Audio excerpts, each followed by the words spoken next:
Cricket के मैदान पर जब भी बेईमानी की बात की जाएगी तब सबसे पहले नाम ऑस्ट्रेलियाई टीम का लिया जाएगा। ऑस्ट्रेलिया की टीम के इतिहास पर नज़र डाली जाए तो वो बेईमानी से क्रिकेट खेलने से भरा पड़ा है और उनमें से एक मैच की कहानी मैं लेके आया हूँ जहाँ पे ऑस्ट्रेलिया ने बेईमानी की सारी हदें पार कर दी थी। यहाँ पे खिलाड़ियों को तो छोड़ो, अंपायर तक बेईमानी पुतराए थे।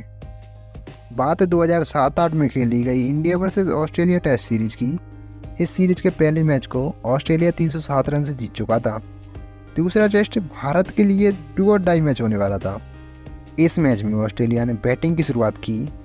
ऑस्ट्रेलिया ने पहला विकेट 0 पर गंवा दिया था, पर मैच थोड़ा ही आगे बढ़ा था और तभी रिकी पॉन्टिंग के बैट का निक लगा था।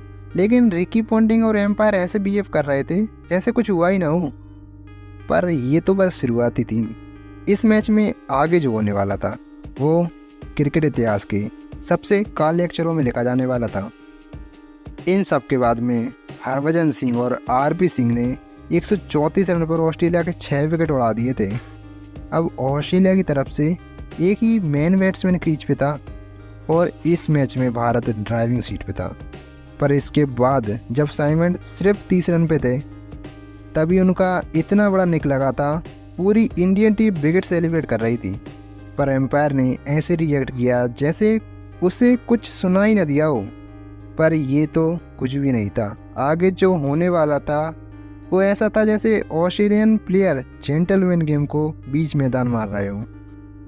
पर उसके बाद कुंबले की एक बॉल पे स्टंपिंग की अपील होती है और इस बार फैसला थर्ड एम्पायर के पास जाता है और साफ साफ दिख रहा था साइमंड्स स्टंप आउट है। लेकिन थर्ड एम्पायर ने भी बेईमानी की सारी हदों को पार करते हुए एंड्रयू साइमंड को नॉट आउट दे दिया। इसके बाद एक और अपील हुई, पर वहाँ तो एम्पायर ने थर्ड एम्पायर तक जाना ठीक नहीं समझा और साइमंड को नॉट आउट दे दिया, जबकि रिप्ले में साफ दिख रहा था साइमंड क्लियर आउट है।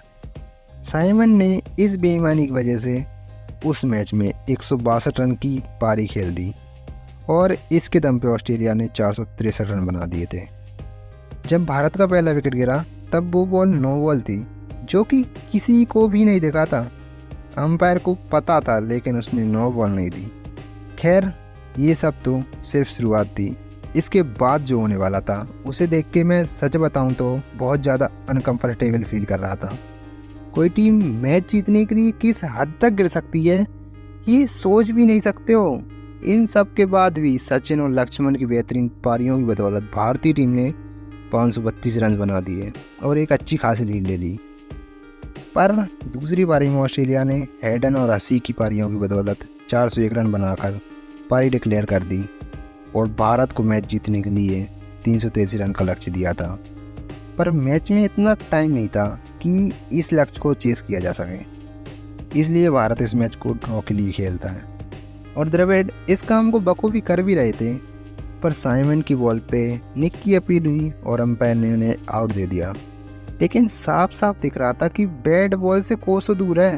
रिप्ले में भी साफ दिख रहा है कि बैट फ्रेम में तक नहीं है तो बैट का निक कैसे लग सकता है। जो बंदा बिल्कुल शांत रहता था उसके रिएक्शन तक इस मैच का हाल बयां कर रहे थे। सोचने की बात ये थी, जो मैच भारत आसानी से जीत सकता था उसी मैच को भारत बचाने के लिए खेल रहा था। इसके बाद ब्रैडली की एक गेंद सौरव गांगुली के निक से लग के क्लार्क के हाथों में गई, पर सौरव गांगुली वहां से हिलने के लिए तक तैयार नहीं थे, क्योंकि उनके अकॉर्डिंग वो बॉल जमीन पे लगी थी। जब एम्पायर ने ये चीज़ थर्ड एम्पायर से पूछी तो रिप्ले में साफ दिख रहा था कि बॉल जमीन को छुई थी। तब Clarke act of the catch थे, उन्होंने कैच कंप्लीट नहीं किया था, पर फिर भी एम्पायर ने आउट दिया। पता है क्यों? क्योंकि उन्होंने रिकी पॉन्टिंग से पूछा कैच है या नहीं। रिकी पॉन्टिंग ने आउट का इशारा किया।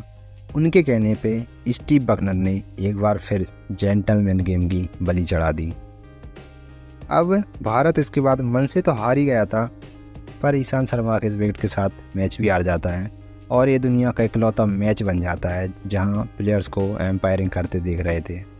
अंपायर्स प्लेयर के कहने पे डिसीजन ले रहे थे और इस तरह ऑस्ट्रेलिया ने उस दिन क्रिकेट जैसे जेंटलमैन गेम की मानो हत्या ही कर दी हो। पोस्ट मैच प्रेजेंटेशन में कैप्टन अनिल कुंबले ने कहा, कि इस गेम को खेल भावना से सिर्फ एक ही टीम ने खेला और वो टीम है सिर्फ और सिर्फ इंडिया। इस बात पे ऑस्ट्रेलिया मीडिया ने तक तालियां बजाई थी। इसके बाद भी ये कंट्रोवर्सी ख़त्म नहीं हुई और एंडी साइमन ने हरभजन के खिलाफ एक अपील दर्ज की और कहा कि उन्हें मंकी के रेसिस्ट कमेंट पास किए गए हैं। हरभजन ने इस बात को साफ साफ नकार दिया। इस मैच के बाद दोनों टीम्स के दिग्गज प्लेयर ने एक मीटिंग रखी और ये नतीजा निकाला गया कि हरभजन को 3 मैचों के लिए बैन किया गया है। इसके बाद भारत को अगले मैच के लिए बस से निकलना था, पर एक भी प्लेयर नहीं गया और सीनियर प्लेयर्स ने बीसीसीआई को कॉल करके कह दिया कि हमारे साथ नाइंसाफ़ी हो रही है और हम ये सीरीज छोड़ के वापस आ रहे हैं। इसके बाद पूरे क्रिकेट जगत में सनसनी आ गई, पूरा ऑस्ट्रेलिया क्रिकेट हिल गया। इसके बाद इंडियन प्लेयर्स 2 दिन के लिए सिडनी में ही थे। आईसीसी दबाव में आ गया और उसने हरभजन सिंह को क्लीन चिट दे दी। भारत से वो मैच तो छीन लिया गया था। अरे इसके बाद से ही ऑस्ट्रेलियन क्रिकेट का डाउनफॉल शुरू हो गया। पीटर रोबर्ट जो कि एक पत्रकार थे, उन्होंने एक कॉलम लिखा और रिकी पॉन्टिंग और खुद की टीम को गालियां दी और कहा कि वो लोग हैं जो जीत के लिए किसी भी हद तक गिर सकते हैं। वैसे आप सबको पता ही है भारत सेमीफाइनल में क्वालिफाई कर चुका है। अब उम्मीद है भारत वर्ल्ड कप जीतेगा और जिस तरह भारत खेल रही है ना, उससे तो साफ लग रहा है भारत 100% वर्ल्ड कप जीतने वाला है। उम्मीद करता हूँ आपको वीडियो पसंद आई होगी। उम्मीद करता हूँ आपका दिन शुभ हो। वीडियो देखने के लिए बहुत बहुत धन्यवाद।